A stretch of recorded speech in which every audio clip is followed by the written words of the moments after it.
Hi, welcome to Todd's 3D crash course in Vectorworks, or Vectorworks 3D crash course, whichever. So this is part two, and why don't we just go ahead and jump right into it? Right? So here we are in our little drawing, and we're in top plan view, right? And there's a couple of features. Again, I drew this little travesty, so it's all my fault. But I have gone ahead and drawn in several lighting positions. And if we go ahead and scroll in here a little bit, you'll see that they're labeled. This line, this set of lines that run across here, right, is actually a round lighting pipe, right? And it is labeled as the third electric. It is defined as a lighting position, right? And so if I go ahead and scroll in, there's the second catwalk, the first catwalk, and let's even look over the stage, and you will see the first electric, the second electric, and the third electric. Now this drawing is fairly simplistic in its construction, and it's intentionally so that we can go ahead and draw pretty easily.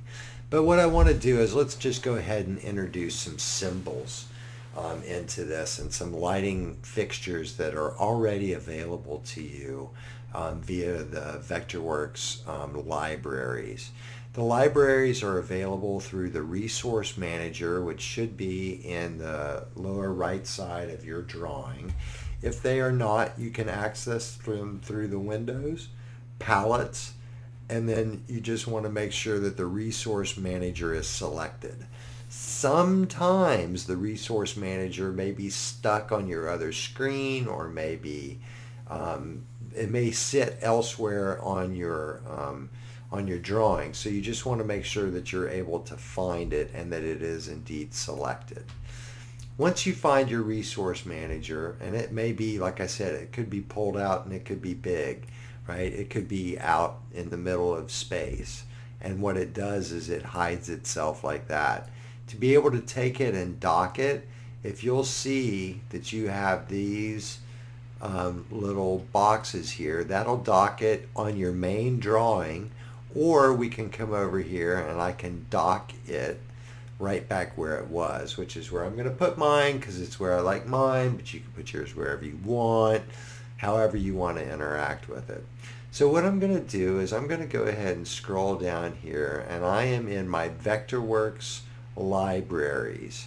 And I have a whole bunch of things that are listed here, but what I want to do is open the Objects, Entertainment, Lighting, Instruments. And if I scroll across a little bit, you can see that that's there. And if I open that caret, you'll see that I have all of these different manufacturers for lighting equipment. And what I'm going to do is I'm just going to go ahead and keep scrolling down this list, A, B, C, D, and I am looking for ETC, Electronic Theater Controls.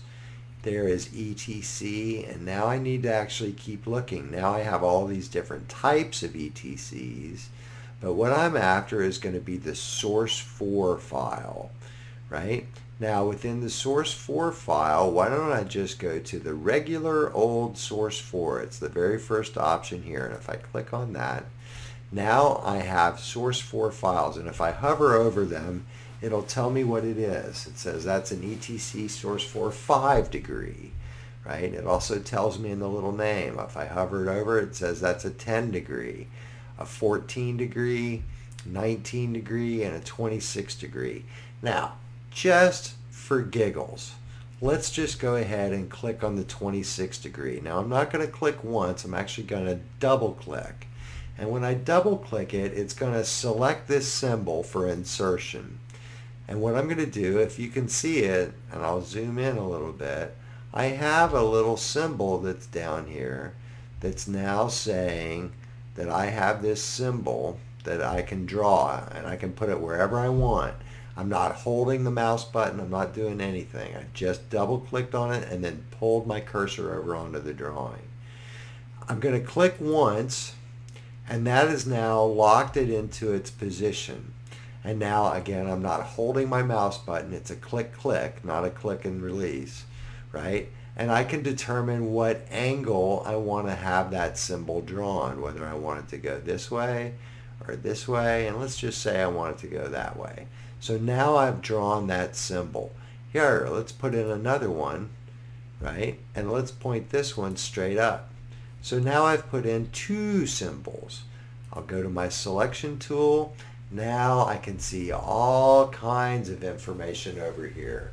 I know that I have a lighting device. I know where it's drawn. I have its rotation. I know what kind of fixture it is, what kind of lamp.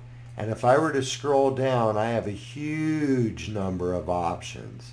DMX address, footprint, user fields, beam and field angle. I know how much the light weighs. So ETC has already drawn this symbol for us and then just provided a whole plethora of information. I like that word, plethora.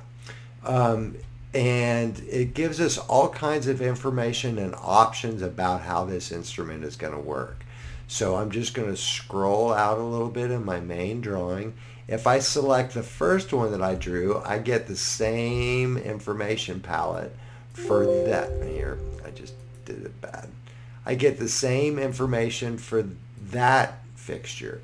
Now what I want to do is just go ahead and delete that, and I'm going to go ahead and delete that, and I'm going to go back and I'm going to double click this fixture again, but this time I'm going to scroll over here and I want to go to the middle of this second catwalk, right? You can see that second catwalk, and if I keep scrolling in and scrolling in, I can see three lines. There's an edge of a pipe, edge of the pipe, and that's actually the middle of the pipe. Now I'm just being picky.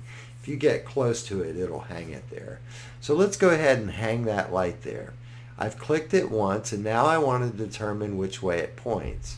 I'm going to go ahead and say point it towards the stage, right? Now I go to my selection tool. If I zoom out a little bit, I can see that I now have that light on that pipe pointing at the stage. Certainly, I'll save my drawing. Now, let's do a little fly around, right? And if we do a little fly around, you can see that light hanging right there. I'll even go change my rendering to OpenGL, right? I can see that light is hanging right where I drew it on that pipe. It's right there. That's it being selected. Let's do a little fly around a little bit more. Let's fly around from this point. How about we fly around from this point?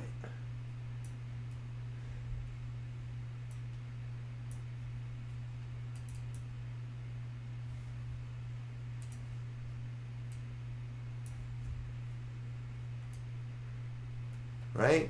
So again, you can just sort of see that this fixture is now hanging from this pipe. Now let's go back to our top plan view. Top plan view, and maybe we'll put in a few more. Let's go ahead and put in another 26 degree, and I'm going to zoom in so I can make sure I put it right where I want it. I don't want to put it on a seat because that'll be on the floor. I want to make sure that I put it on that pipe, right?